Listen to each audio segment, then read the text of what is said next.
100 سال کا حساب رکھ سکیں اور اپنے لیے کچھ ایسا کما سکیں جو زندگی کی اگلی منزل میں ہمارے کام آ سکے. وَكُلَّ إِنسَانٍ أَلْزَمْنَاهُ طَائِرَهُ فِي عُنُقِهِ. ہر انسان الزام یافتہ ہے، اس کا شگون اس کی گردن میں ہے. وَنُخْرِجُ لَهُ يَوْمَ الْقِيَامَةِ كِتَابًا يَلْقَاهُ مَنشُورًا. اور ہم نکال دکھائیں گے اسے یوم القیامہ کو ایک کتاب پائے گا اسے کھلا ہوا. اقرا کتابک، پڑھ اپنی کتاب. کفا بنفسک الیوم علیک حسیبا، تو خود ہی کافی ہے آج اپنے حساب لینے والا. منشورہ، اس کا مادہ ہے نشر، نون شین راہ، نشر کیا ہوا، وائڈ اوپن، کھلا. ہر انسان الزام یافتہ ہے اور اس کے گلے میں اس کا اپنا ہی کیا دھرا لٹکا.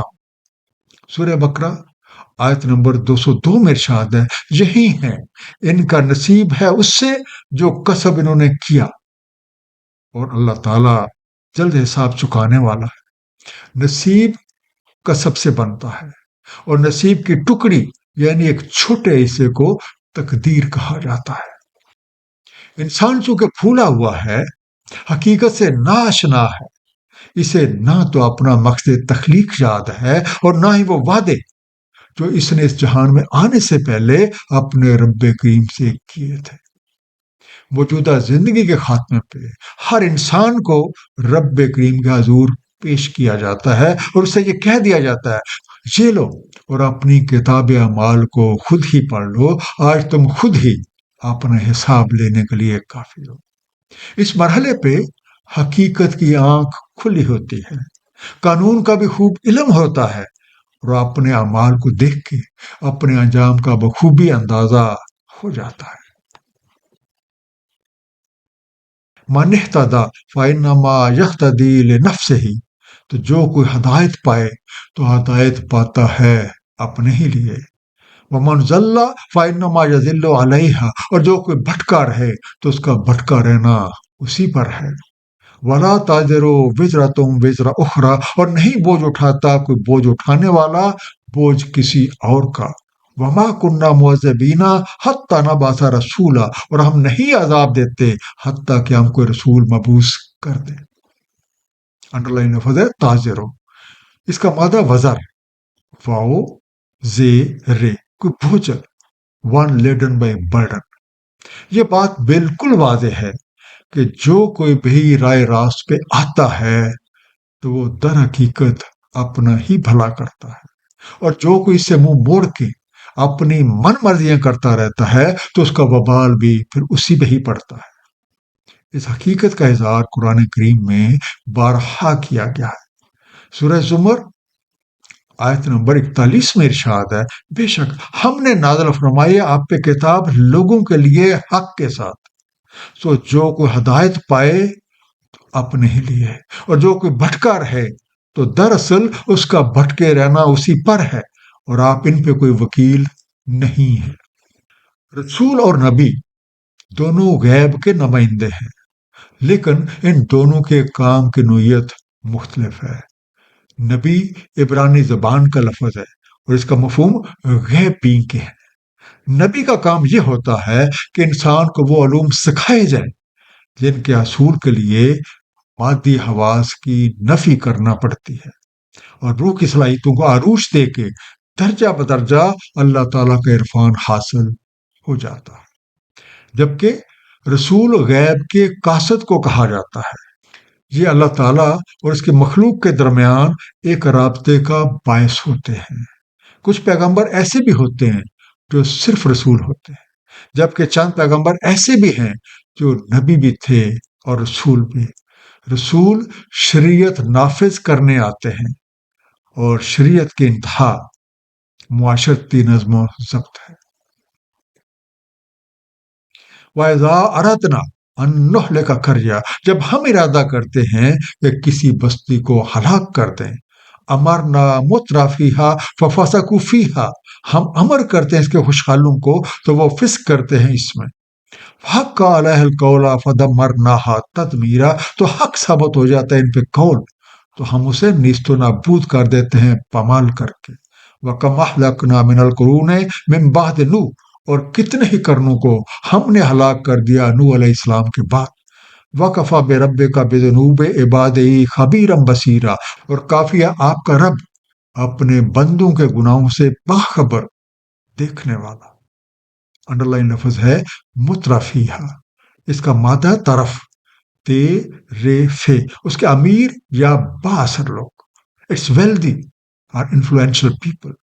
کسی بستی کو ہلاک کرنے کا معاملہ قانون ربی کے مطابق کچھ اس طرح سے ہوتا ہے کہ وہاں کے با اثر لوگ اپنی برتری قائم رکھنے کے لیے طرح طرح کی نافرمانیاں کرنے لگ جاتے ہیں، جس کی وجہ سے معاشرتی نظام تباہ و برباد ہو کے رہ جاتا ہے، قانون کی دھجیاں اڑ جاتی ہیں، لوگوں کے اکثریت کا حقوق پامال ہو جاتے ہیں، اور امن و امان وہاں سے رخصت ہو جاتا ہے۔ ڈر، خوف اور بے یقینی ہر طرف چھا جاتی ہے۔ ان حالات میں اس بستی یا قوم پہ عذاب کا فیصلہ ثابت ہو جاتا ہے۔ قاری قرآن، ذرا اس بات پہ غور کرو اور دیکھو کہ حضرت نوح علیہ السلام کے بعد کتنی ہی بستیاں اپنی نافرمانی کی بدولت عذاب سے ہلاک کر دی گئی۔ یہ بات اس حقیقت کا ثبوت ہے کہ نظام خداوندی لوگوں کے اعمال سے پوری طرح سے باخبر اور ان پہ نظر رکھے ہوئے ہے۔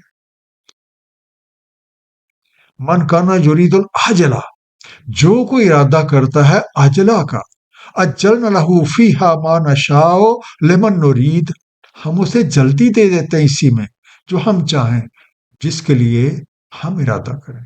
ثم جعلنا لہ جہنم، پھر ہم کر دیتے ہیں اس کے لیے جہنم، یصلاھا مذموما مدحورا، جہاں پڑتا ہے اس میں مذموم، دتکارا ہوا۔ ومن اراد الآخرۃ وسعی لھا سعیھا فہو مؤمن، اور جو کوئی ارادہ کرتا ہے آخرت کا اور صحیح کرتا ہے اس کے لیے جو اس کی صحیح ہے، اور وہ مومن ہو، فاولئک کان سعیھم مشکورا، تو ان کی صحیح مشکور ہوئی۔ انڈر لائن لفظ ہے مدحورا، اس کا مادہ دہر، دال ہے رے، مسترد کیا ہوا، ریجیکٹڈ۔ اس دنیا میں دونوں طرزوں کے حامل لوگ پائے جاتے ہیں۔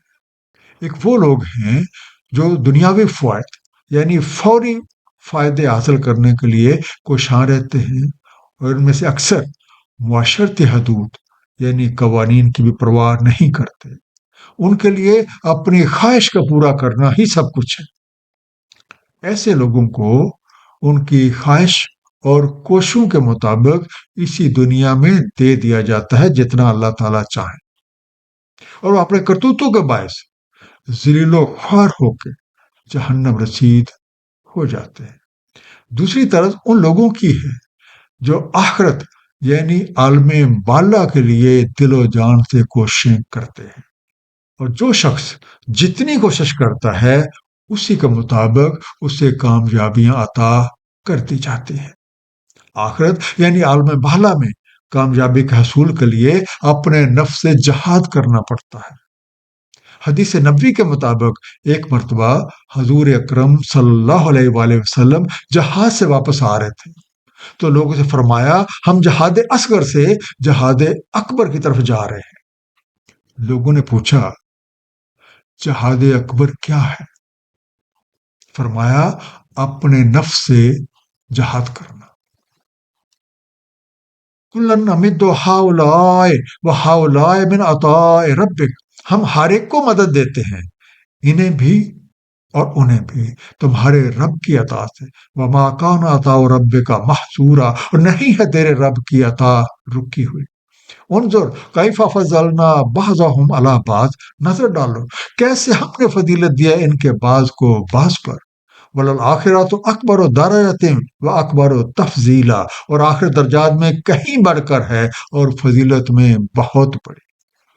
انڈر لائن لفظ محظورہ، حضر سے بنا، اے زوئے رے، محدود کیا ہوا، ریسٹرکٹڈ۔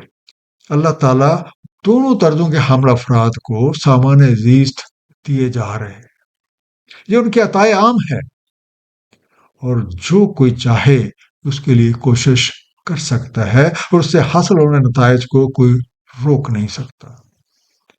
اے قاری قرآن، خوب نظر ڈالو اور خود سے دیکھ لو کہ اللہ تعالیٰ نے کس طرح سے بعض لوگوں کو ایک دوسرے پہ فضیلت دے رکھی ہے، جبکہ آخرت میں حاصل ہونے والے درجات اور فضیلت اس سے کہیں بڑھ چڑھ کے ہیں۔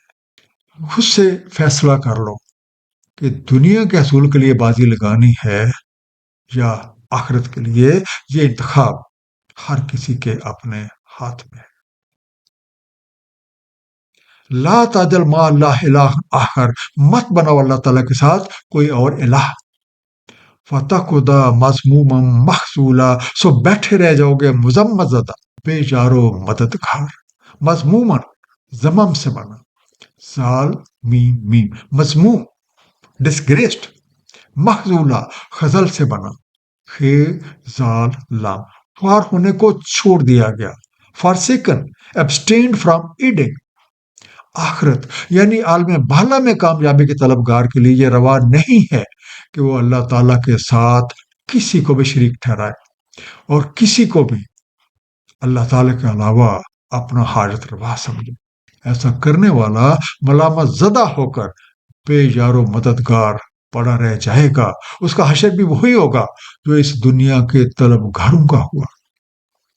سورہ بنی اسرائیل آیت نمبر 18 میں ارشاد ہے، جو کوئی ارادہ کرتا ہے عاجلہ کا، سو ہم اسے جلدی دے دیتے ہیں اسی میں جو ہم چاہیں، جس کے لیے ہم ارادہ کریں، پھر ہم کر دیتے ہیں اس کے لیے جہنم، جا پڑتا ہے اس میں مذموم دتکارا ہوا۔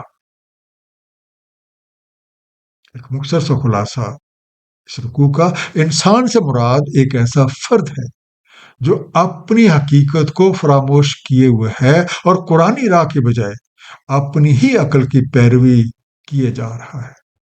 اللہ تعالیٰ نے اپنی پہچان کی خاطر یہ کائنات بنائی ہے، اس کی قدرت کی نشانیاں ہر طرف پھیلی ہوئی ہیں۔ اللہ تعالیٰ یہ چاہتے ہیں کہ ہم ان نشانیوں پہ غور و فکر کر کے حقیقت آشنا بن جائے۔ ہر انسان کا نصیب اس کے گلے میں پڑا ہوا ہے، یہ نصیب اس کا اپنا ہی کیا جا رہا ہے، چونکہ بھولا ہوا ہے اس لیے اسے یہ یاد ہی نہیں کہ اس جہاں میں آنے سے پہلے یہ کہاں تھا، جہاں اس کی موجودہ حالت کی وجہ کیا ہے اور مرنے کے بعد یہ کہاں جائے گا۔ جو کوئی بھی رائے راست پہ آ جاتا ہے وہ اپنا ہی بھلا کرتا ہے، اور جو کوئی سب کچھ پس پش ڈال کے اپنی من مرضی کرتا رہتا ہے وہ اپنا ہی نقصان کرتا ہے۔ اللہ تعالیٰ ہم سب کو قرآن کریم کو صحیح طور پہ سمجھنے اور اس پہ نبی پاک صلی اللہ علیہ وآلہ وسلم کی سنت مبارکہ کے مطابق عمل کرنے کی توفیق عنایت فرمائے۔ صدق اللہ العلی العظیم، صلی اللہ تعالی علی حبیبہ محمد وآلہ وسلم۔